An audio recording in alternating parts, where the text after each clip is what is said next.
여러분 안녕하십니까. 경제현장 오늘 고광철입니다. 오늘의 주요 뉴스 전해드리겠습니다.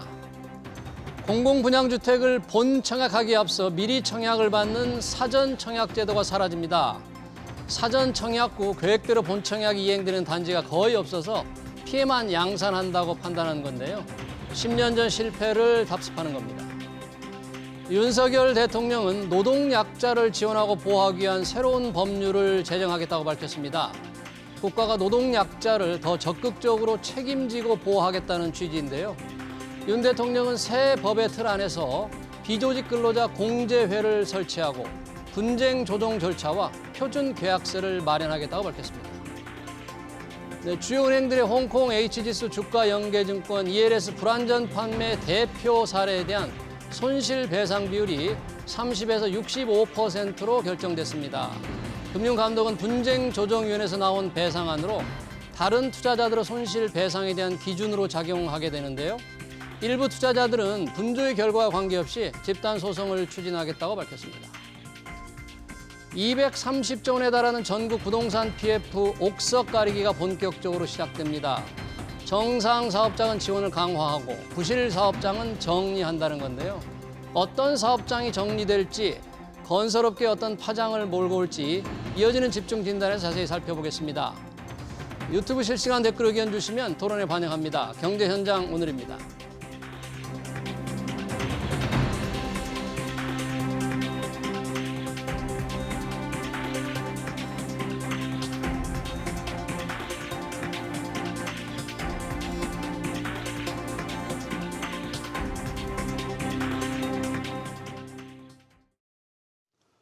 네, 금융당국의 부동산 PF 구조조정 발표에 건설사와 금융회사들이 술렁이고 있습니다. 어떤 사업장들이 경매나 공매로 팔려나갈지, 새로운 자금을 넣어야 하는 금융회사들은 적극적으로 자금을 투입할지 따져봐야 할 게 한두 가지가 아니죠.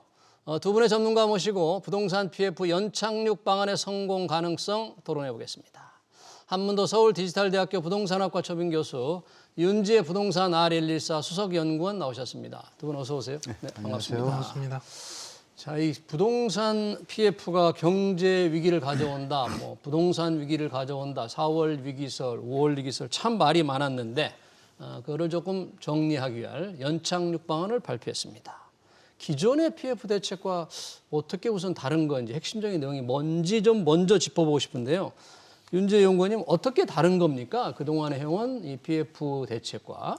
예, 일단 시작점을 설명을 드리자면 우리가 이제 2022년에 금리 인상이 이제 본격화되면서 PF 쪽 프로젝트 파이낸싱이라고 하는 사업들이 문제가 되는 시점이 도래했고요. 네.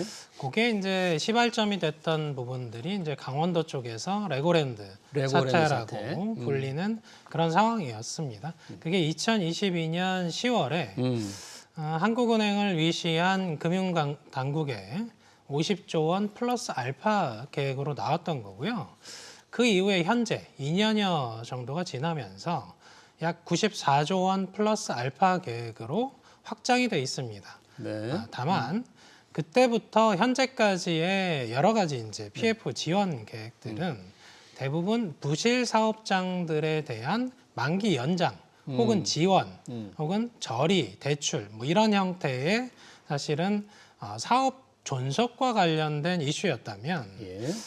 이번에 이제 정부가 발표한 PF 연착륙 방안 같은 경우는 부실 사업장들의 옥석 관리기에 나서겠다라는 걸 이제 천명하는 계획이다 볼 수가 있고요. 네. 그래서 향후에 이제 지원 형태들은 부실 사업장들은 철저하게 이제 관리해서 네. 경공매 처리를 하는 형태가 되는 거고요. 예. 혹은 재구조화하는 형태가 된다면 건실한 사업성이 있는 사업장들은 조금 더 적극적으로 지원하겠다. 이렇게 양분돼서 시장을 관리하겠다라고 보시면 될 것 같습니다. 예, 그러니까 그동안의 부동산 PF가 이제 연명 좀 살려서 좀 늦춰가는 것이었다면 이번에는 안 될 사업장은 좀 정리를 하고 좀 괜찮은 사업장은 지원을 하겠다. 그러면 이 새로운 PF 대책은 그러면 될 사업장, 사업성이 안 좋은 사업장 어떻게 나눈다? 그런 기준이 좀 확실하게 달라진 겁니까, 교수님? 달라질 겁니다. 오늘 어제 발표한 내용은 달라질 것이다 해서 그동안 이제 6월 달까지, 네. 5월 말까지 작업을 거쳐가지고 네. 6월부터 시행하겠다는 얘기입니다. 예, 요점은 6월부터 그래서 그 시행합니다. 작업 내용은 뭐냐면은 예. 아시는 것 같이 예전에는 그 양호, 보통, 악화우리 이렇게 세 가지 현장으로 나눠놨어요. 세 가지로. 양호 보통은 누가 봐도 뭐 정상화가 가능한 현장들이고, 그다음에 이제 악화우려라는 거는 이제 우려니까 불분명하잖아요. 이게 악화가 될지 아닐지. 근데 그 부분에 대해서 이제 아까 우리 저 연구원님이 말씀 주신 대로 이제 옥석 가리기를 좀 정확하게 하고 그 부분에 대해서 사업이 진행이 어려운 현장은 공경매로 좀 진행을 하고 네. 재구조화라는 표현을 많이 쓰잖아요, 이번 정부에서. 재구조화, 예. 네. 현장을 타 시행자가 매입을 해서 뭐 물론 공공기관도 가능하고 LH도 매입을 해서 자본을 좀 더 투입해서 정부 입장에서 사업이 가능할 수 있도록 진행하겠다는 게 이 골자입니다. 요점은. 네. 중요한 것은 추가적으로 중요한 내용이 뭐냐면 갑자기 PF 어떤 현장에 대해서 기존의 부동산 PF 사업 현장뿐이 아니라 뭐 신탁사나 새마을금고에서 이제 토지담보대출이라든지 이런 부분도 좀 이따 말씀드리겠지만 이 채무 확정에 대한 확약 같은 것에 대해서 그 부분도 이 안정화 대금 대상에 포함을 시켰어요. 그래서 뭐 간혹 갑자기 135조가 왜 230조가 그러는데 그게 이제 부실에 대한 우려를 이제 체크해 보겠다는 겁니다. 그래서 전방위적으로 이제 부동산 PF뿐이 아니라 그것과 연관된 파생적인 어떤 시스템도 다 이 카테고리 안에 넣어서 총체적으로 연착륙을 진행하겠다는 게 이제 정부의 입장입니다. 그러면 우선 말씀하셨으니까 그동안 네네. 저희가 부동산 PF 대출 잔액하면 언론에서 135조 했는데 금감원이 발표한 걸 보니까 이제 230조였단 말이죠. 잠깐 한 교수님이 이제 언급은 해주셨는데 어떻게 해서 이렇게 규모가 확 늘어난 거예요?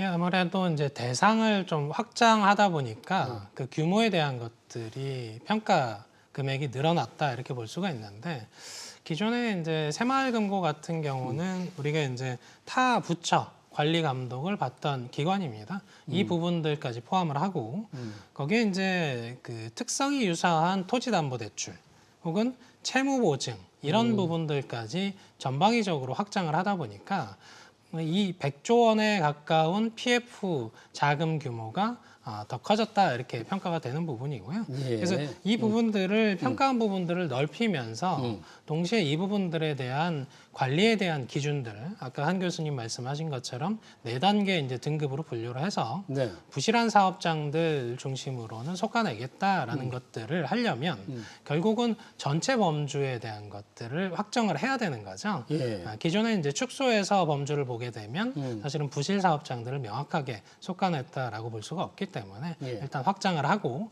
거기서 단계들을 분류해서 기준에 따라서 정리하겠다라는 부분들을 한 5에서 한 10% 지금 보고 있는 상황입니다. 5에서 10%가 이제 구조조정 대상이 아닐까 이렇게 이제 추정을 그렇습니다. 하는 건데 그러다 보니까 최대치로 봤을 땐 한 23조 원 가까이가 되는 거죠. 예.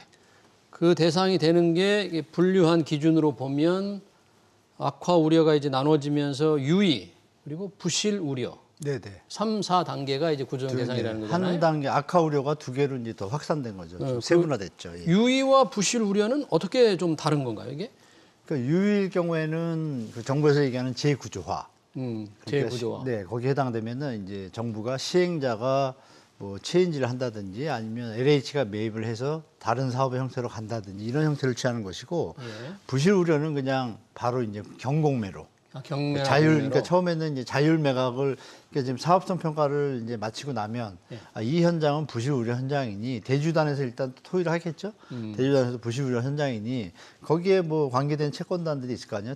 대주기관들이 예. 그거에 대해서 이건 공경매로 가는 것에 타결을 보는 거죠. 공경매로 이제 처리되는 것이 말씀드린 부실 우려에 해당되는 거고 유의사항들은 이제 재구조화 쪽으로 한번 한 단계 다시 한번 정상화시키는 과정을 거치는 겁니다. 그래서 그 부분에서 이제 이런 부분도 있죠. 아까 이 130조에서 230조로 느는데 거기서 이제 신탁사 개정 채무보증 확약이 있는데요. 이게 신탁 회사들의 채무 보증. 네, 이게 이제 우리 시청자분들이 좀 아실 게 네. 지금 이제 현장 중에 이제 보통 시공사, 건설사들이 책임 준공을 하다 보니까 건설사가 부채를 대신 않게 되잖아요. 그러다 보니까 뭐 어떤 부실한 어떤 건설사들은 힘들어하지 않습니까?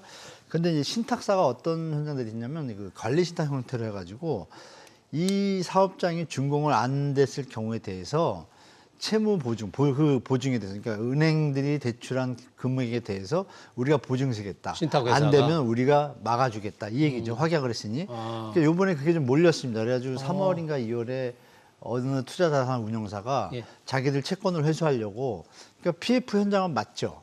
맞는데 신탁사가 개입이 됐죠. 예. 그러니까 신탁사가 채무보증 확약을 했기 때문에 신탁사가 돈을 돌려줘야 되는 거예요. 신탁회사가? 건설사는 아닌데. 건설. 근데 신탁사도 현장들이 많잖아요. 예. 근데 이게 이제 갑자기 몰려들면 그런 현장들이 꽤 많이 있거든요. 전국에 신탁사 들어간 데가. 신탁사에 채무 보증한 현장이 꽤 많다 그런 얘기예요. 네, 거기가 그러니까 금액이 130조에서 많이 늘어났잖아요. 이제 그런 겁니다. 그래서 그 신탁사들이 자금 유동성이 부족하게 되면 또 문제가 되잖아요. 그 부분을 이번에 이제 정부가 이제 그것도 가져온 겁니다. 새마을금고와 같이 그 부분을 같이 보셔야 돼서, 그러니까 이제 결국은 이런 걸 다 합한 통째를 가지고 말씀드렸던 6월까지 이 대주단하고 협약을 거쳐가지고 사업성 평가 기준을 이제 금융기관 또 의견 들여가지고 만든 다음에 그 다음부터 이제 본격적으로 옥석 가리기를 들어가서 네. 말씀드렸던 대로 우려 현장은 재고조화 들어가고 부실 우려는 그냥 바로 이제 경공매 쪽으로 이제 정부가 금융 지도를 이제 하게 될 겁니다. 그래서 결론적으로 말씀드리면 영원님 말씀대로 그 비율을 정부는 10%라고 발표를 했잖아요. 5 내지 10%다. 네, 근데 그거를 100% 믿을 수는 없습니다. 아, 그래요? 아직 사업성 평가 기준 다 안 나왔잖아요. 네. 그러니까 추측이죠. 그러니까 그 10%가 20%가 될 수도 있고, 그런데 중요한 건 정부가 그쪽 방향으로 의지를 갖고 연착륙을 위해서 애쓴다는 면에서는 긍정적입니다. 다만 이 부분이 현재 높은 주택 가격을 유지하는 것으로 오인되거나 그런 역량의 어떤 결과들이 나타나면 그건 또 정부가 또 조절을 해야겠죠. 네. 네네. 이게 유지가 되면 가격이 유지가 되잖아요. 네네. 그런 부분도 같이 좀 고려해야 될 것 같습니다. 네. 근데 정부가 금융당국의 5 내지 10%가 구조조정 대상이다. 네. 유의나 부실 우려 두 단계에 해당될 게 최대 10%. 나름의 어떤 근거를 가지고 정부가 추정을 했을까요? 아니면은 나름 사전 조사를 이렇게 다 해본 다음에 요 정도가 되겠다 이런 판단을 한 걸까요? 뭐 관련해서 저도 그래서 이제 자료들을 봤는데 사실 5에서 10%에 대한 기준을 명확하게 제시를 하고 있진 않습니다. 다만 이제 아까 그 서두에 설명드린 것처럼 우리가 이제 레고랜드 PF 사태 이후에 2년여 정도의 시간이 지나면서 정부 차원에서는 사업장들 전수조사를 이미 했습니다. 했고 그중에 이제 이자를 지연하는 사업장 혹은 이미 부실화된 사업장들에 대한 리스트를 정부가 갖고 있다라고 평가를 할 수밖에 없고요. 다만 그중에서 지원 대상이었던 부분들을 이제 옥석 가리기를 하는 부분이다 보니까 아무래도 현재 시점을 기준으로 이미 이자 납입이 안 되고 있거나 혹은 이미 부실화돼서 경공매에 들어갔거나 이런 사업장들 플러스 알파 정도에서 산식을 계산하지 않나 이렇게 생각을 하고 있습니다. 네.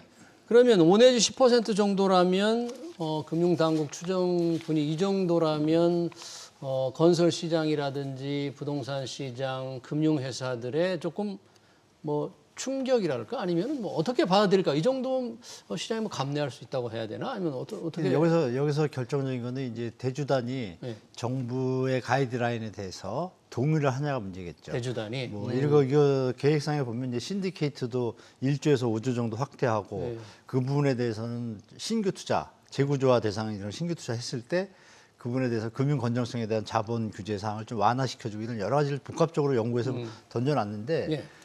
이 금융기관 입장에서요, 정부가 보는 현장에 입장하고 사업성 평가 대상을 했는데, 그런데 그것이 금융기관 입장에서 이것이 또 돈을 투입했다고 해서 살아날 가능성이 없다라고 판단되면 충돌이 일어나겠죠.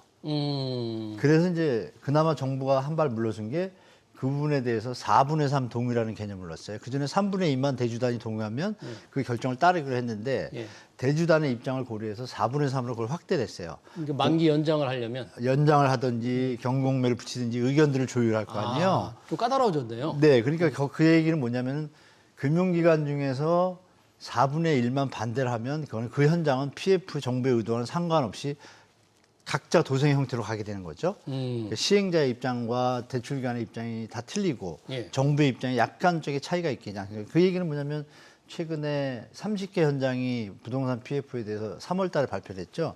그거에 대해서 이제 대주단에서 올렸는데 30개 현장이 부결이 됐습니다. 의견이 안 맞아가지고. 30개 그런 걸 감안하면 정부가 지금 전체적인 로드맵은 잡아놨는데 금융기관의 입장에서 저축은행 입장에서 예를 들어서 손실이 계속 나고 있고 채권 회수하는 게 더 지금 급박해요.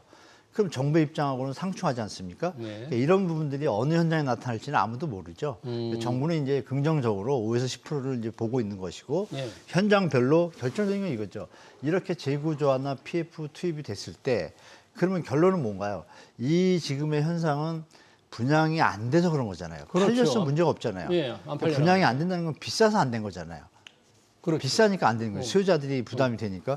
그러면 조금 싸지는 형태로 재구조화를 가야 되는데 제가 우려하는 부분이 하나 등장합니다. 뭐냐면 재구조화의 과정의 로드맵이 어떻게 되어 있냐면 토지는 싸게 매입을 해요. 경공매나 뭐 재구조화를 자율매각을 하던. 네. 그러면 건축비가 지금 상승됐으니까 그 비율을 넣으면 한 10% 됩니다. 근데 결론은 뭐냐면 분양가거든요.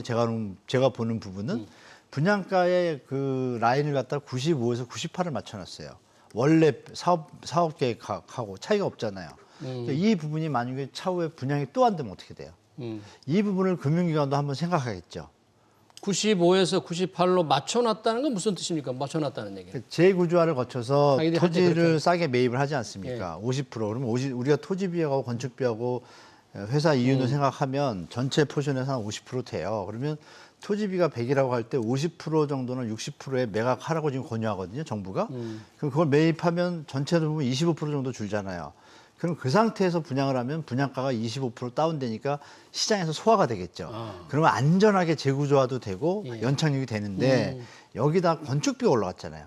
그렇죠. 건축비를 또 10을 올리고 여러 가지 수수료가 또 올라가잖아요. 이런 걸 넣다 보니까 그게 90, 80도 아니고 95선에 올라가 있는 거예요. 그래서 그 부분이 조금 우려된다는 말씀 제가 드린 겁니다. 그래서 그 부분 재구조화를 MB 때처럼 분양가를 20% 인하하면 정부가 PF 자원 자금에 저리로 융자를 해주고 그 현장에 부동산을 우리 국민들이 분양을 받을 경우에 취득세 감면해주고 이렇게 서로 윈윈으로 해야지 이게 좀 풀리잖아요. 네. 근데 지금은 한쪽만 지금 쳐다보고 정부가 하고 있어요. 제가 볼 때 이게 좀 우려스럽다고 좀 말씀드린 겁니다. 분양가를 이제 어떻게 정할지가 재구조화 후에 네. 과연 팔 때 어떻게 파느냐 가격을. 그게 중요하잖아요. 그게 굉장히 중요하다. 그 가이드가 없어요. 지금 이번 정부가 문제가 그거예요. 계속적으로 전체 주택 가격이 지금 좀 높다, 정상이다, 낮다 이거를 가이드를 주고 조정을 들어야 물론 워딩은 줬었어요 예전에. 네. 저 국토부 장관도 주고 이복형 금감원장도 얘기했었습니다. 근데 이 형태를 보면 그 부분에 대한 언급이 없어요. 전체 재구조화를 거치거나 PF를 도와줬을 때 그 현장들도 협조해야죠. 네. 정부가 이렇게 국민 세금을 가격을 도와주는데 어떻게- 그러면 분양가를 한 10% 다운해서 해라라는 가이드를 줘야죠. 그래서 여기서 이익을 보려고 하면 안 되죠. 현장들이. 네. 그렇죠? 뭐 그런 가격- 걸 좀 말씀드리고 싶어요. 예. 어떻게 파느냐, 재구조화 이후에 다시 분양을 할 때 과연 시장에서 팔릴 수 있게 가격을 얼마나 낮추도록 해야 되느냐를 이 가이드라인이 좀 필요하다 이제 그런 맞아요. 말씀이신데 네, 네. 그런 겁니까? 아니면은 금융회사나 다시 돈을 빌려주는 살 사람한테 빌려주는 금융회사가 제대로 팔게 하려면 가격을 좀 더 확실하게 낮추지 않으면 안 팔리겠죠?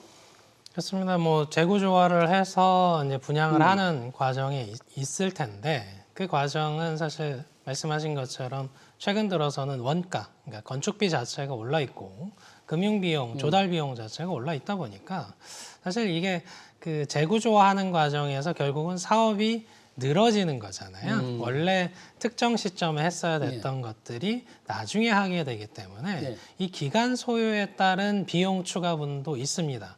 그러다 보니까 기존 분양가, 원래 최초의 분양에서 안 됐던 그 높았던 분양가 수준을 크게 다운시킬 수 있냐 하면 사실은 현실적으로 어렵습니다. 어렵다 보니까 그러다 보니까 이게 실제 경공매로 갔을 때 이걸 적극적으로 이걸 입찰을 하냐 하는 부분들에 있어서의 계산 방식이 한 교수님 말씀하신 것처럼 사실은 쉽지 않은 과정들이 있고요. 예. 그래서 부실 사업장들은 실제 나중에 보면 여전히 부실 사업장으로 남아 있을 가능성도 꽤 큽니다.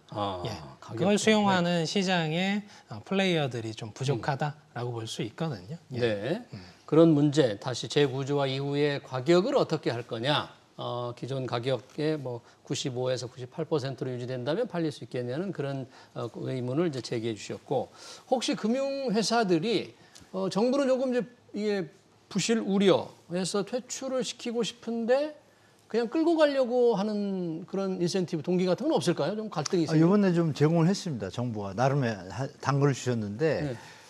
아까도 말씀드린 것처럼 금융기관 입장에서 대출해서 회수가 되는 게 제일 중요하잖아요. 수익도 수익이지만 그 부분에서 현장별로 보는 시각이 다를 겁니다. 예를 들면 우리가 최근에 봤던 그 청담동의 현장의 새마을금고가 채권 회수를 4천억을 하려고 했는데 그 부분을 어떤 충격을 좀 완화시키고자 뭐 금융당국도 조금 권유를 한 것 같고 제가 볼 때 그래서 결국은 채권 회수를 뭐 여러 번 하다가 이번에 뭐 좀 협조해가지고 일단 유예를 했거든요. 물론 뭐 얼마 안 남았지만 그 시간도. 근데 이번에 또 공교롭게 보면 정부가 4천억 정도를 새마을금고에 먼저 선투입을 해줘요. 그러니까 새마을금고 입장에서 그 현장이 앞으로 가능성이 있지만 지금 우리가 죽겠어요. 작은 현장들을 살려야 되겠어요. 그럼 4천억이라는 1순위 채권이 있으면 빨리 하면 회수가 되잖아요. 해서 나머지 현장들을 더 순환을 하는 것이 더 유리하다고 판단되니까 채권 회수를 들어갔는데 그 부분에 대해서 정부의 입장은 이거의 충격도나 이런 걸 볼 때 이거는 좀 천천히 한번 기회를 더 주자. 어떤 재정상화 타임을 주자 했을 때 이 금융당국은 금융기관은 힘들잖아요. 예. 그거를 가지고 어떤 부실 현장들을 빨리 정리하고 건전성을 유지해야 되는데 그런 부분에 대해서 새마을금고가 이번에 넘어간 것처럼 다음에도 넘어갈 거냐 이거죠. 그러면 이제 앞으로 이런 현장들이 다 이제 나열되고 사업성 개선 평가 기준이 정리가 된 다음에 다시 한번 옥석 가리기를 할 거 아니에요?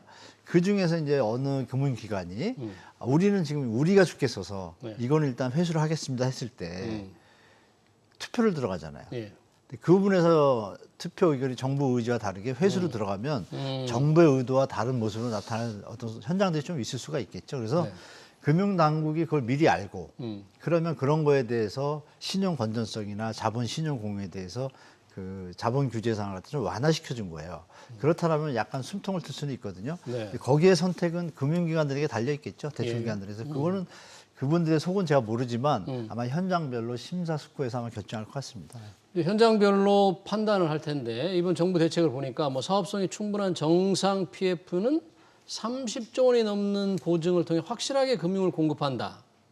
이건 뭐 어떻게 바람직한 겁니까? 좀 과도한 혜택이라고 봐야 되나요? 어떻게 해석을 해야 되나요? 올해 3월부터 해서 그 30조 원에 네. 대한 자금 중에 실제로는 한 18조 원 정도는 이미 자금 소요가 된 상황이고요. 이미요? 예, 그렇습니다. 근데 이제 이 30조 원에 대한 자금 지원에 대한 성격을 마치 이제 무상 지원처럼 이해하시면 곤란하고요. 네. 실제로는 이 부분도 결국은 정당한 이자를 받고 지원하는 부분들이고요.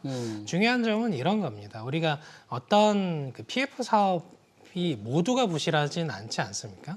그러다 보니까 정상 사업장이 있고 부실 사업장이 있는데 네. 기존에는 이 두 가지를 다 끌고 가려고 노력을 했다면 지금은 두 가지를 분리를 해서 정상 사업장에서는 자금 지원을 확실히 하겠다 이런 취지니까 30조 원에 해당되는 자금이 많다 적다의 문제가 아니고요. 정상 사업장을 확실히 지원할 수 있는 수준이냐 아니냐가 중요합니다. 근데 현재까지 지원 규모로 봤을 때 18조 원 정도가 지원이 됐기 때문에 나머지 정도에서의 자금 지원 규모로는 일단 뭐 충분한 수준으로 보고 있습니다. 다만 이제 시장 여건에 따라서 부실 사업장들이 이제 늘어나는 형태가 되면 문제가 되겠습니다만 사실은 그 임계점은 현재는 좀 지나 있다 저는 평가하고 있습니다. 예. 그러니까 정상 사업장 30조 원은 뭐 규모보다는 이제 확실하게 이제 지원을 해서 더 잘 돌아갈 수 있게 해주느냐 안 하냐의 문제일 수 있고 부족한 사업성이 부족한 사업장의 경우에는 은행과 보험사 위주로 우선 1조 원을 신디케이트론을 먼저 조성한다. 뭐 최대 5조 원까지 확대한다. 이런 건 어떻게 보십니까? 이거는 좀 당장 이렇게 시급하고도 필요한 거죠, 이거는? 이게 워딩에 답이 나와 있습니다. 네? 제 말씀 주신 것처럼 네. 사업성이 부족하잖아요. 네. 사업성이 없다는 얘기잖아요. 쉽게 말하면. 네. 없는 현장을 재구조화. 아까 말씀 우리가 나눴던 네.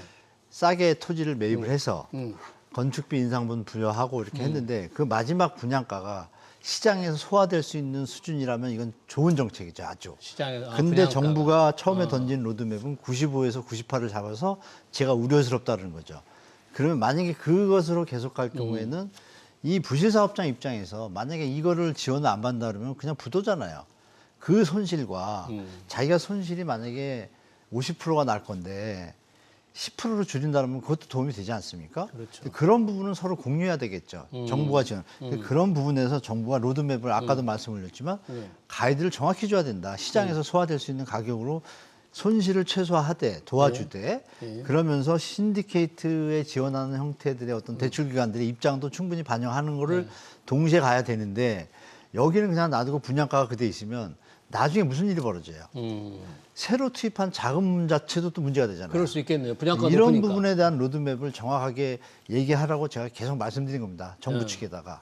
재구조화 이후 시장에서 소화할 수 있는 가격으로 분양하는 가이드를 좀 줬으면 가이드를 좋겠다 좀 이거죠. 줄 예, 필요가 맞습니다. 있다. 네네. 이번 PF 대책이 좀 이렇게 시행이 되면 건설사들은 어떤 영향을 미칩니까? 뭐 지방 건설사들은 굉장히 그 위기를 맞고 있다 지금 부도가 이어질 수도 이런 우려도 있던데요. 예, 뭐 애초에도 이제 사실 시장이 양분돼 있는 상황입니다. 수도권 쪽에서는 그래도 사업성이 좋은 부분들이 있다 보니까 뭐 청약 성적도 준수하게 나오는 케이스들이 있는 반면에 지방 쪽은 공공택지 외에는 사실은 분양가에 대한 부담이 크다 보니까 대부분 이제 미분양 사업장이 되거나 아예 사업조차 이제 추진 못하는 사업지들이 상당수가 누적돼 있습니다. 문제는 이제 건설사들 입장에서 보게 되면 수도권을 중심으로 움직이는 건설사가 있고 지방을 중심으로 움직이는 건설사가 또 분리가 되어 있습니다. 예. 근데 그 과정에서 본인들 건설사들 아무래도 중견 이하겠죠. 그 이하에서 대부분의 사업장들이 이제 지방 쪽에 포진을 하고 있다고 하면 지금 이제 정부가 내놓은 대책에서의 부실 사업장들을 대거 안고 있는 케이스가 됩니다. 그러다 보면 아무래도 건설사별로 굉장히 희비가 엇갈리는 형태들이 나타날 거고요. 그래서 이제 과거보다는 아무래도 좀 더 적극적으로 부실 건설사들을 속가되는 형태가 되기 때문에 건설사 입장에서는 굉장히 리스크해졌다. 중소형 건설사 입장에서 특히 중소형 건설사들. 예, 특히 이제 지방 쪽에 사업장이 많은 곳들은 굉장히 리스크가 커졌다라고 볼 수밖에 없는 상황입니다. 예. 그러네요.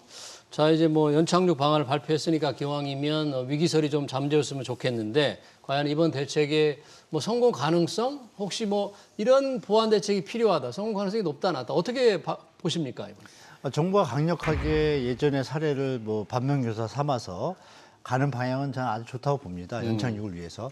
다만 국민들이 볼 때 예. 뭐 전세 사기 피해라든지 이런 것들과 비교하면 형평성이 일단 안 맞는 거 이런 부분도 정부가 한번 돌아봐야 되고 전세 사기와 뭐 형평성 건설 쪽에는 돌아보고. 뭐 80조, 90조 들어가는데 이쪽에는 4조, 5조 들어가는 것에 대해서 뭐 경색을 한다든지 이런 것들은 국민들이 바라볼 때는 좀 균형 감각이 좀 떨어지죠. 그래서 이런 부분도 같이 좀 헤아렸으면 좋겠고 정책 방향에서 핵심은 겁니다. MB 때도 그랬지만 분양가가 비싸서 안 팔려가지고 지금의 현상이 벌어졌고 대책을 마련한다라면 가이드라인을 정확하게 줘야지 시장에서 움직이겠죠. 그래서 그런 부분에 대해서 정부가 다시 한번 면밀히 검토하셔서 예. 분양가에 대한 가이드라인을 같이 진행했으면 나중에 결과 좀 좋게 나올 거라고 저는 보고 있지만 안 한다 그러면 나중에 더 큰 문제가 될 수도 있다라고 생각합니다. 예. 재구조화 이후 시장에서 소화할 수 있는 가격에 대한 가이드라인이 필요하다는 한문동 교수님 말씀하셨고 윤재 연구원님 어떻게 보세요? 예, 뭐 정부 정책 내용들을 한번 뜯어보시면 그 민간 자율을 중시한다라는 표현들이 굉장히 많이 나옵니다. 그래서 기준은 분명히 정하긴 했어요. 네 단계로 나누고 이제 부실 사업장들 속아낸다고. 다만 이제 민간 자금 쪽, 특히 이제 신디케이트 론 같은 경우가 이제 민간 자율 자금인데 이걸 이제 지원하는 사업장들을 분류할 때 우리가 이제 문제가 되는 건 항상 그런 겁니다. 부실과 부실이 아닌 사이의 경계점에 위치한 곳들 그리고 그 곳들 중에 현재는 괜찮은데 나중에 부실화되는 곳들을 사실은 명확하게 솎아내는 건 기준점이 명확할 필요가 있는데 기준점이 명확하다 보면 경계점 이하에서 탈락하는 사실은 애매모호한 사업장들도 많아진다는 거죠. 그러다 보면 민간 자율이라는 이 형태 때문에 오히려 이제 이 부실 사업장들을 정리하는데 좀 한계점들이 있지 않나라는 부분들도 같이 보고 있습니다. 네, 예, 예. 잘 알겠습니다. 정부가 발표한 부동산 PF 연착륙 방안에 관한 토론 여기서 마치도록 하겠습니다. 지금까지 한문도 서울디지털대학교 부동산학과 초빙교수 윤재 부동산 R114 수석연구원이었습니다. 두 분 고맙습니다. 네.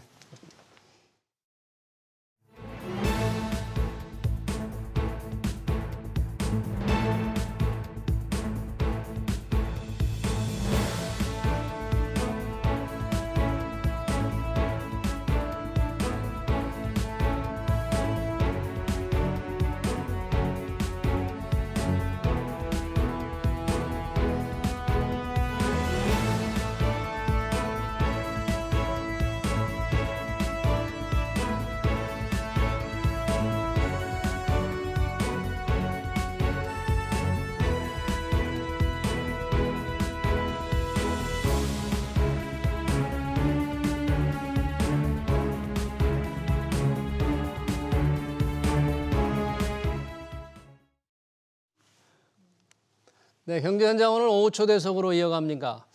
식품과 의약품에서 가장 중요한 건 무엇일까요? 바로 안전입니다. 식품과 의약품의 안전관리를 책임지는 식품의약품안전처의 비전도 안심이 일상이 되는 세상이죠. 그런 식약처가 국민 안심을 우선하면서도 현장에서 불편하고 불합리한 규제를 과감하게 바꿔나가고 있습니다. 식약처가 국민 생활에 어떤 변화를 일으키고 있는지 오유경 식약처장 모시고 자세한 이야기 들어보겠습니다. 처장님 어서 오십시오. 네, 반갑습니다. 안녕하십니까. 자, 식약처 하면 안심, 안전 이런 거잖아요. 네. 그게 가장 먼저 떠오릅니다. 실제 가장 중요하고요. 그렇습니다. 근데 최근 들어서 우리 오유경 처장님 오시면서 뭐 안전 안심을 중요하지만 이 규제 혁신을 강조하고 있다 이런 얘기를 많이 들었습니다. 네. 왜 그런 건가요? 식약처의 규제는 안전 울타리라고 보시면 되는데요. 예. 이 안전 울타리가 환경이 변하면서 굉장히 낡아지는 울타리도 있고 또 최근에 제약산업, 의료기기 산업이 굉장히 빨리 발전하다 보니까 울타리가 아예 없는 그런 부분도 있는 겁니다. 네. 그래서 식약처에서 말하는 규제 혁신이란 불합리하고 낡은 울타리를 새롭게 하고 또 현재 너무 발전해서 울타리가 없는 곳에 국민이 안전하게 사용하실 수 있게 안전 울타리를 만들어주는 것. 그것이 규제 혁신이라고 생각하고 있습니다. 아, 그러군요. 네. 시대의 변화에 맞춰서 안전을 오히려 더 강조하고 중시하는 그런 규제 그렇습니다. 혁신이에요. 네, 그렇습니다. 네. 얼마 전에 제가 언론을 네. 보니까 식약처에서 한 것 같아요. 규제 혁신 3.0. 네. 상당히 네. 큰 기사가 나왔어요. 네. 3.0이라고 그러면 보통 2.0, 1.0이 있었다는 얘기인데 그렇습니다. 규제 혁신 1.0, 2.0은 뭐였어요? 22년도에 규제혁신 1.0 100개 과제를 발표드렸고요. 예. 또 작년 23년에 규제혁신 2.0 80개 과제를 발표드려서 180개의 아까 말씀드린 것 같이 낡은 규제 또 새롭게 우리가 만들어야 되는 규제들에 대해서 말씀드렸는데 국민께 발표드린 다음에 계속 추진률을 점검을 하고 있습니다. 그래서 180개의 과제 중에서는 한 85%가 지금 추진이 됐고요. 나머지는 또 법령 개정도 해야 돼서 조금 시간이 걸리지만 계속 지켜보고 있습니다. 한 가지 가장 대표적인 사례 중에 하나는 네. 수입식품 24시간 자동 심사 시스템이라고 해서 24시간 수입식품을 자동으로 심사한다. 네. 우리가 외국에 갔다가 들어올 때 예전에는 여권을 종이 여권을 도장을 받고 오랫동안 기다려서 하다가 요즘에는 스캔으로 들어오지 않습니까? 그렇죠. 식품도 수입식품이 들어와서 대기하는데 시간이 하루나 또 3일 정도 걸릴 수도 있습니다. 근데 그거를 인공지능을 사용해서 24시간 5분 이내에 예. 식품 수입이 통관되는 그런 신속 심사를 우리가 만들었습니다. 아, 그래요? 예, 그래서 네. 그거를 24시간 되기 때문에 세이프 아이 24라고 하는데 수입식품이 24시간 언제나 들어올 수 있기 때문에 국민께서 좀 더 신선하게 수입식품을 드실 수 있는 그런 장점이 있습니다. 그러네요. 그러니까 그런 규제 혁신을 통해서 뭔가 국민의 안전을 높이고 더 신선하게 먹을 수 네, 있다. 네, 그럼 네. 규제 혁신 1.0, 2.0을 통해서 혹시 거두신 경제 효과랄까? 뭐 이렇게 표현하면 어떻게 덩어리로 표현하면 뭐라고 할 수 있을까요?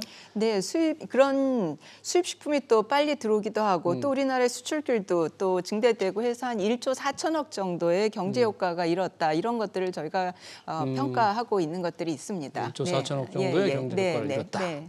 그리고 나서 본 게 이제 규제 혁신 3.0 네. 대국민 보고 대회를 하셨어요. 네. 상당히 국민들한테 정확하게 이제 그동안 1.0, 2.0에 이어서 3.0을 통해서 식약처가 어떻게 규제 혁신을 했는가를 설명을 하셨는데 많은 과제가 있었을 것 같아요. 네, 80개입니다. 80개.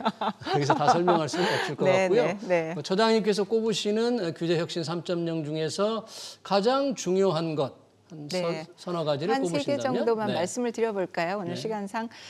일단은 소상공인의 불편을 좀 해소할 수 있지 않을까 고민을 했는데요. 네. 음식점에 가시면 이제 식사하시고 계산하실 때 항상 그 벽에 영업 등록증이라고 해서 이렇게 액자에 걸려 있는 게 있습니다. 네, 자주 봅니다. 그거. 예, 네. 그 영업 등록증에 보면 생년월일도 기재하게 되어 있습니다. 상당히 불편한 정보죠, 요즘 아. 세상에.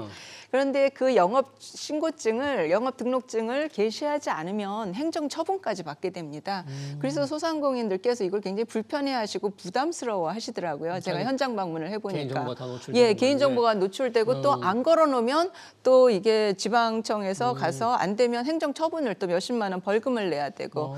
그런데 이제 디지털의 시대인데 이렇게 종이로 된 것을 꼭 걸어놓지 않으셔도 식약처에서 디지털로 확인을 할 수 있기 때문에 이 48년 된 이 제도인데 이것을 이번에 없앴습니다. 아, 그래요? 그래서 100만 소상공인께서 이제 종이로 된 영업 등록증에서 좀 더 그 의무에서 벗어나실 수 있게 이번에 규제혁신 3.0에 담은 것이 있고요. 영업신고증을 디지털로 바꾼 거를 네네. 가장 큰 네. 혁신의 그러니까 안 걸어 놓으셔도 됩니다. 이제. 그렇군요. 이제 과진 같은 거 안 물어도 네네. 되고요. 네, 그렇습니다. 편리해졌네요. 예, 예. 네. 그런 게 또 하나 있고 이제 또 하나는 이제 좀 미래 부분인데 최근에 생성형 AI가 굉장히 발달하고 있는데 대한민국은 IT 강국입니다. 그렇죠. 그러다 보니까 생성형 AI 기술을 적용한 의료기기가 벌써 개발 중에 있는데 네. 아까 규제혁신할 때 말씀드린 것처럼 너무 신산업이다 보니까 이 안전 울타리가 없는 거예요.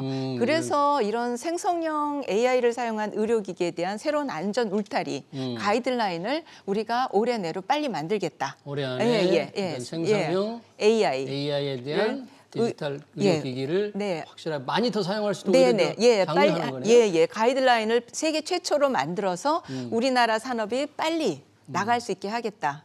그런 것이 이제 또 하나 미래를 준비하는 규제 혁신이고요. 그럼 그런 새로운 울타리가 생기면 생성형 AI 관련 스타트업들도 조금 더 많이 생길 수 있습니까? 그럼 많이 생길 수 있고 현재 하는 것들도 좀 더 방향을 식약처에서 설계를 해주니까 어떤 트라이얼 에러 같은 그런 괜히 노력하다가 헛수고가 되는 것을 줄일 수가 있으시겠죠. 그러네요. 네, 효율적으로 개발하실 수가 있게 됩니다. 네. 또 다른 또 사례를 하나 들어주신다면요? 또 하나 사례는 이것도 국민 불편인데 그동안 국민들께서 민원 서류를 그 식약처와 같이 오송에 있는 곳에 직접 오셔서 접수해야 되는 민원 서류가 수십 가지가 되더라고요. 그랬어요? 네, 그러면 이게 너무 불편하신 거라서 이거를 한 50여 가지 되는 민원 서류를 모두 다 이제는 정부 24와 같은 온라인으로 접수하셔서 더 이상 이 서류 접수 때문에 식약처에 방문하시는 그런 불편함을 또 없애드린 게 이번 규제혁신 3.0 내용 중에 하나입니다. 네, 그런 건 정말 아주 그 곤란한 불편한 제도였는데 이제 바뀐다니까 다행이네요.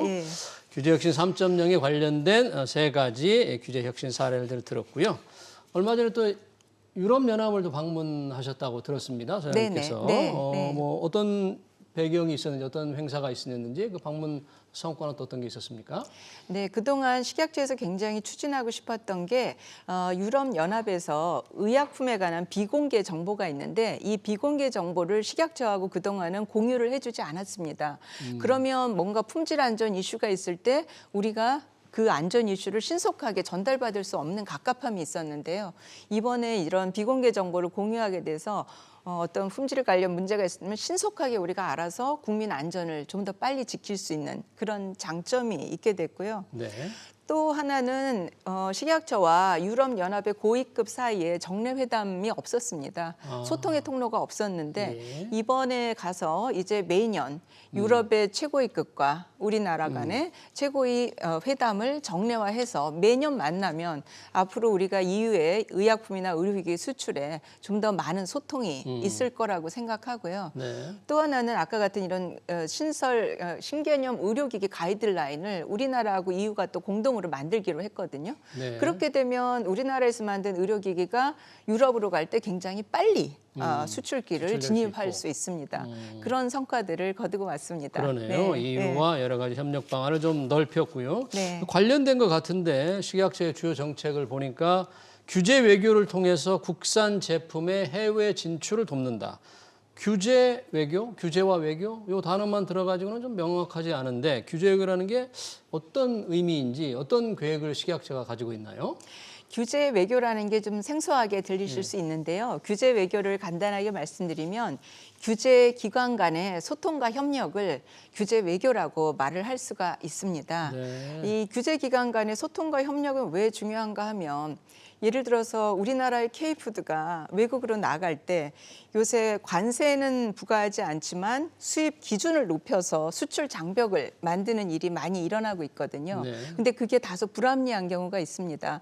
그래서 이런 불합리한 수출 장벽에 대해서 규제 기관 간에 소통을 하면 이런 규제를 완화할 수 있는 그런 효과가 있어서 규제 외교가 굉장히 중요하다라는 생각을 하고 있습니다. 그렇군요. 네, 그러니까 네. 유럽에서도 고위급 간에 서로 협력 채널도 만드는 네, 게 다 이거 네, 규제 네. 외교의 그렇습니다. 하나라고 할 수 있겠군요. 그렇습니다. 새로운 예, 그것의 기준을 서로 일부입니다. 예. 협력하고. 얼마 전에 그래서 삼계탕도 유럽에 첫 수출을 하게 되었습니다. 삼계탕이요? 네, 아. 우리 삼계탕이 드디어 독일로 나갔습니다. 규제 외교의 성과라고 네, 볼 수 네, 있나요? 네, 그렇습니다. 네. 굉장히 뿌듯했습니다. 네. 네, 네. 방금 말씀 이제 우리 화장품 K 뷰티 네. 말씀을 해주셨는데 네. 우리나라 화장품 정말 성과가 대단해요. 네. 화장품 수출이 1분기에 역대 최대치를 기록했더라고요. 네. 식약처가 K 뷰티 기업들의 글로벌 진출을 위해서 많은 노력을 하고 있다고 하는데 어떤 것들이 있나요? 예, 식약처가 지금 화장품 산업에 대해서 굉장히 지원을 하고 있는 것은 화장품 수출 실적이 1사분기에 23억 불입니다. 거의 3조가 넘죠. 3조. 이게 작년 1사분기 대비해서 22%나 증가를 했는데요. 우리나라 화장품이 지금 세계에 110곳에 수출이 되고 있습니다. 근데 이제 110곳의 국가에 나가다 보니까 각 나라의 화장품 관련된 규제 법령 정보들이 다 다릅니다. 그러면 그거를 이 중소기업과 같은 화장품 업계에서 110곳의 법령 정보를 다 알기는 힘든 거 아닙니까? 그렇죠. 거의 불가능하죠. 네, 그래서 이제 식약처가 신경을 쓰고 있었는데 최근 또 법 전문하는 법제처에서 이런 화장품 쪽의 해외 법령 정보를 번역을 해서 제공을 해주시겠다. 그래서 식약처하고 법제처가 업무 협약을 맺고 이제 여러 나라들의 이런 해외 화장품 법령 정보를 법제처에서 제공을 해주시게 돼서 네. 이게 굉장히 좋은 일이라고 생각하고 또 우리나라가 그동안 중국이 이제 화장품 수출 1위였는데 혹시 2위가 어디일 것 같습니까? 화장품 수출 2위? 예, 혹시 한번 미국일까요? 아니면 어디? 정확하십니다. 미국이 2위고요. 미국이 전년 대비 40% 이상 올랐습니다. 미국이? 네, 아, 네. 혹시 뭐 중국이 좀 줄어서 미국이 더 들었을까요? 그 좀 줄은 이유도 있지만 미국의 신시장을 개척한 게 더 새로운 많습니다. 시장을. 그래서 중국이 좀 줄어도 우리나라가 미국으로 많이 나가고 또 3위는 어디일까요? 3위? 모르겠습니다. 유럽? 3위는 일본입니다. 일본. 일본이 가장 많이 화장품을 수입하는 나라가 우리나라가 1위고요. 프랑스가 2위입니다. 프랑스보다 우리나라 화장품이 더 많이 수출해요? 네, 그렇습니다. 그렇게 지금 약진을 하고 있는데 예를 들어서 이제 미국에 그렇게 수출을 많이 하게 되면 미국이 화장품법이 요즘 생겼거든요. 화장품법? 예, 화장품법이 있습니다. 그래서 미국 FDA하고 이제 이야기를 해서 식약처가 예. 미국 FDA 직원이 직접 우리나라 화장품 업계에 미국의 화장품법을 소개하는 웨비나를 저희가 주선을 했는데 거기 1,000개 이상의 기업이 줌 미팅에 우리 화장품 회사들이? 굉장히 많은 질문이 수십 개가 나왔고 예. 거기서 못다한 질문은 또 저희가 FDA 측에 문의를 해서 이렇게 알려드리기도 하고 이런 게 정부의 역할이 아닐까 그런 네, 생각을 합니다. 그러니까요. 네. 기업들이 정말 수출을 하는데 걸림돌이 될 수 있는 많은 법적인 제도라든지 규정을 좀 미리미리 알아가지고 알려주는 그런 차원에서 K-뷰티 지원도 하고 있고요. 우리 요즘 뷰티만이 아닙니다. K-식품, 우리 미국에 네. 식품도 수출 많이 하잖아요. 네, 그렇습니다. 지금 K-식품의 글로벌 도약을 위해서 이게 뭐 세계 최초로 아태 지역 식품 규제 기관장 협의체 아프라스를 설립했다고 들었습니다. 아프라스. 네. 이번 5월에 뭐 개최된 두 번째 회의에서는 처장님이 초대 의장으로 선정이 작년에. 되셨다는데 네. 어떤 역할을 하고 계시는데 어떤 성과가 있었습니까? 이 글로벌 식품 시장이 요즘 굉장히 밀접하게 연결이 되어 있는데요. 이게 식품 안전하고도 연결이 됩니다. 한 나라의 식품 안전 사고가 터지면 이게 급속하게 세계로도 파급이 좀 될 수도 있거든요. 그래서 글로벌 식품 안전을 여러 나라가 협력해서 관리하는 게 중요하고 또 여러 나라가 협력해서 규제 기준의 조화도 맞추는 게 중요하다. 그런 차원에서 작년에 그 아태 지역 식품 규제 기관장 협의체 아프라스라는 거를 식약처가 이제 조직을 해서 의장국이 되었습니다. 오늘 좀 전에 12시에 끝났습니다. 이 두 번째 회의가. 두 번째 회의가 막 예, 끝났어요. 두 번째 회의가 끝나고 제가 여기 온 건데요. 아, 그래요? 네. 예, 그래서 처음 회의에는 7개국이 참여를 했는데 이번에 그 두 번째 회의는 11개 국가, 칠레, 인도네시아, 말레이시아, 태국까지 해서 중국은 이미 들어와 있고요. 그래서 11개 국가하고 또 국제기구도 이것을 지지를 해줘서 3개 국제기구가 와서 이번에 끝나서 앞으로 뭐 디지털 수입 안전 관리라던가 디지털 수입 네, 안전 안전 관리 또 국제 규제 조화 예. 협력 그런 쪽으로 좀 더 앞으로 광범위하게 토론하기로 했고 또 네. 이것뿐만이 아니라 이걸 하면서 11개국이 왔는데 한국이 또 이 참가국들과 양자회의를 열고 또 해외 규제 기관장들이 오셨잖아요. 네. 그 기관장들과 우리나라 기업들이 직접 만날 수 있게 비즈니스 미팅을 해줘서 네. 이 해외 그 기관장들하고 우리 기업들하고 직접 만나서 비즈니스 미팅을 해서 수출애로도 좀 이야기할 수 있게 여러 가지 경제 효과가 있다고 생각합니다. 네, 저는 규제와 외교. 저는 이제 규제를 하면 뭔가 기업들을 옥죄는 줄 알았는데 관련 규제 내용을 좀 더 알고 그 규제를 활용하고 이용해서 뭔가 수출을 좀 지원하고 하는 그런 노력들을 식약처가 많이 하고 있는 걸 좀 새삼스럽게 들었습니다. 네. 자, 이 식약처 발족한 지 10년이 되었다고 하죠. 새로운 비전과 핵심 가치를 담아서 2024년 주요 정책 추진 계획에 이제 반영하셨다고 들었습니다. 앞으로 환경은 더 빨리 변할 텐데 식약처의 비전, 핵심 가치 좀 뭘까요? 예, 식약처가 식약청에서 식약처로 승격한 것이 지난 2013년입니다. 그래서 작년에 식약처 발족 10년을 기념해서 식약처에서 앞으로 미래 10년을 어떻게 나가야 될지 SNS나 언론에 나온 식약처에 바라는 것들 한 300여 건의 빅데이터 그리고 국민 6천여 분의 목소리를 들어서 분석을 해보니까 국민께서 식약처에 바라는 것은 식품과 의약품을 안심하고 먹는 세상을 만들어달라라는 것으로 이게 집중이 되더라고요. 그래서 식품의약품안전처에서 앞으로 비전을 식의약 안심이 일상이 되는 세상이라는 비전을 만들었고요. 이 비전을 위해서 신뢰할 수 있는 과학 그리고 현장에서 소통하고 국내외적으로 협력하면서 이 비전을 추진해 나가야겠다. 그렇게 계획하고 있습니다. 안심이 일상이 되는 세상. 네. 식약처 본연의 일을 하면서도 규제 혁신을 통해서 뭔가 이 기업들도 적극 더 지원하고 국민의 새로운 안전 기준을 또 잘 지켜나가도록 만들겠다는 네. 비전으로 듣겠습니다. 네. 지금까지 오유경 식약처장과 함께했습니다. 장님 고맙습니다. 네, 감사합니다. 네.